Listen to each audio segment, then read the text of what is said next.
মহান ব্ৰহ্মপুত্ৰৰ উপনৈ সোৱণশিৰি নদী অসমৰ বুকুৰ মাজেৰে বৈ গৈছে। এই নদীখনে এটা গোপন সোণালী অতীতৰ কাহিনী যেন আজিও কৈ আছে। এসময়ত সোৱণশিৰি স্বৰ্ণশ্ৰী বা স্বৰ্ণগংগা নামেৰে জনাজাত আছিল। এই নামবোৰৰ অৰ্থ স্থানীয় ভাষাত সোণালী নদী।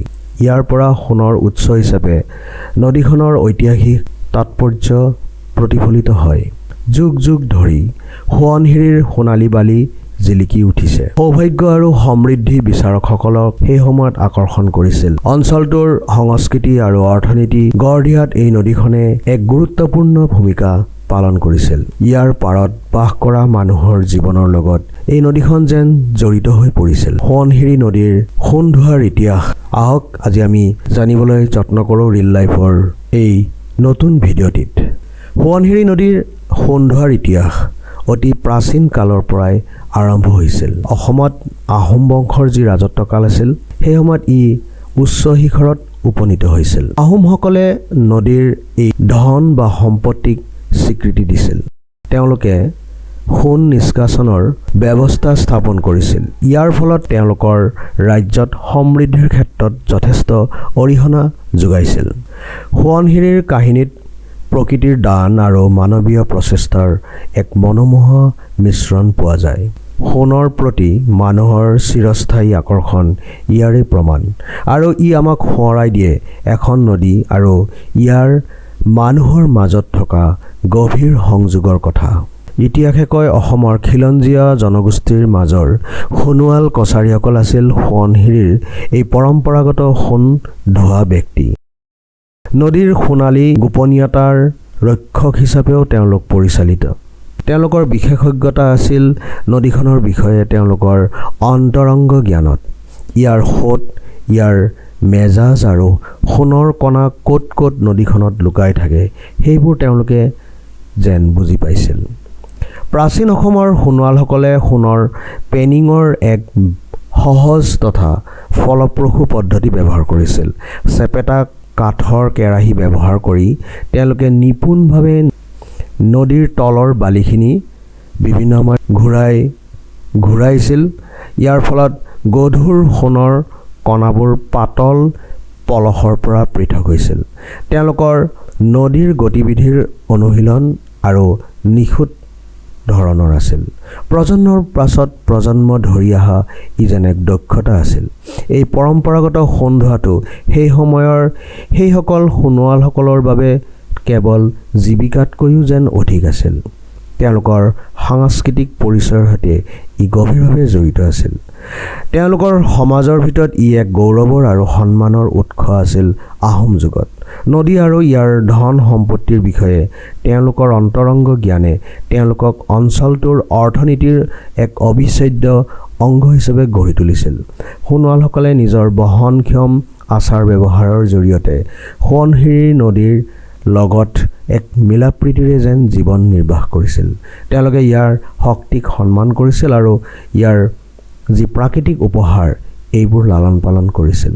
প্ৰকৃতি আৰু মানুহৰ পাৰস্পৰিক ক্ৰিয়াৰ মাজত থকা ভাৰসাম্যৰ প্ৰমাণ তেওঁলোকৰ এই কাহিনী। অষ্টাদশ শতিকাত ব্ৰিটিছ ইষ্ট ইণ্ডিয়া কোম্পানীৰ আগমনৰ লগে লগে এক টাৰ্ণিং পইণ্ট আহে এই সোৱণশিৰিৰ পৰা সোণ আহৰণৰ পদ্ধতিত। অসমৰ প্ৰতি ব্ৰিটিছসকলৰ আগ্ৰহ জগাই তুলিছিল সোৱণশিৰিৰ কিংবদন্তি সোণকে ধৰি ইয়াৰ সম্পদৰ বাবে।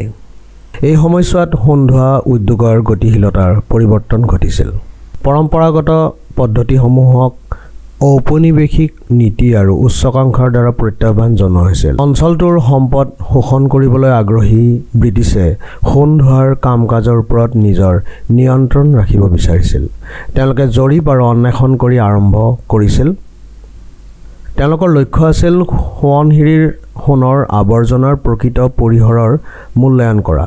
এই তথ্য তেওঁলোকৰ লাভ সৰ্বাধিক কৰাৰ বাবে অতি গুৰুত্বপূৰ্ণ আছিল। এসময়ৰ সন্মানপূৰ্বক যি মূল্যৱান কৰ্ম আছিল সোণোৱালসকলৰ, এই সোণ ধোৱা পৰম্পৰাগত যিটো পদ্ধতি সেইটো কমি আহিবলৈ ধৰিলে। যে নতুন নিয়ম কাৰ্যকৰী কৰি সোণ নিষ্কাশনৰ ওপৰত কৰ আৰোপ কৰে। এই ব্যৱস্থাসমূহৰ লক্ষ্য আছিল নিয়ন্ত্ৰণ আৰু ৰাজহ কেন্দ্ৰীভূত কৰা। ইয়াৰ ঔপনিৱেশিক নীতিয়ে সোৱণশিৰিৰ সোণ ধোৱা উদ্যোগৰ ওপৰত গভীৰ প্ৰভাৱ পেলাইছিল। ইয়াৰ ফলত এটি অৱনতিৰ আৰম্ভণি হৈছিল। এসময়ৰ এক সমৃদ্ধিশালী পৰম্পৰা যেন ম্লান হৈছিল।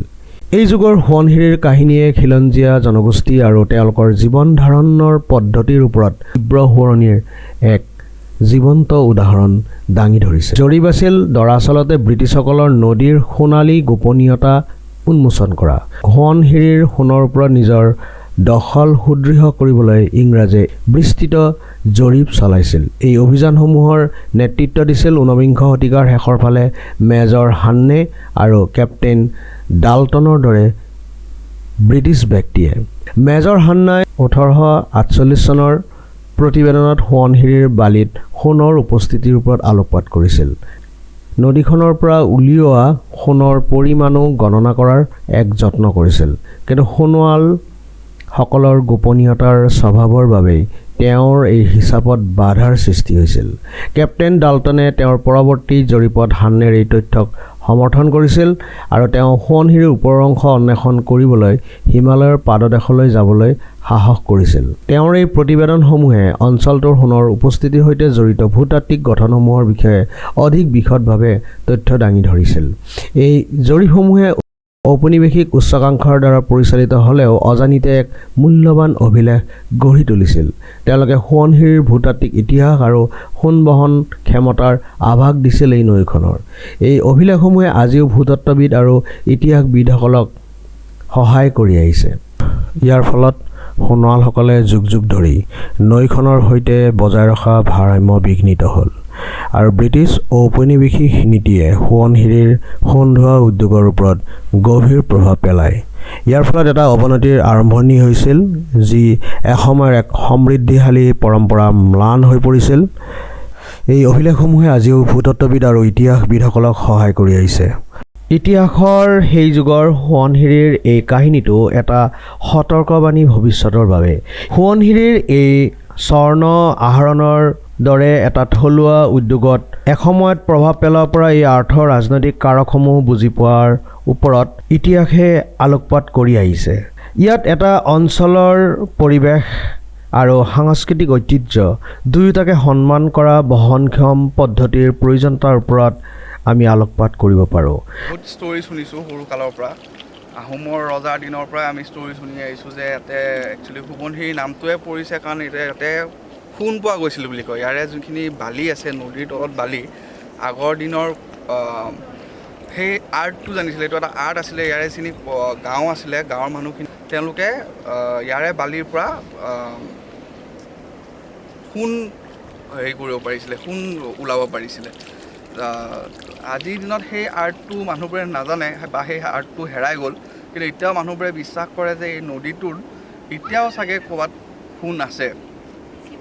এই নদীটো ওলাই আহিছে অৰুণাচল প্ৰদেশৰ পৰা আমি জানো। আৰু এটা ডাঙৰ বৰ্তমান দিনত আজি এটা হট টপিক চলি আছে যে বিগ ডেম, যোনটো NSPC এটা ডাঙৰ প্ৰজেক্ট চলিছে।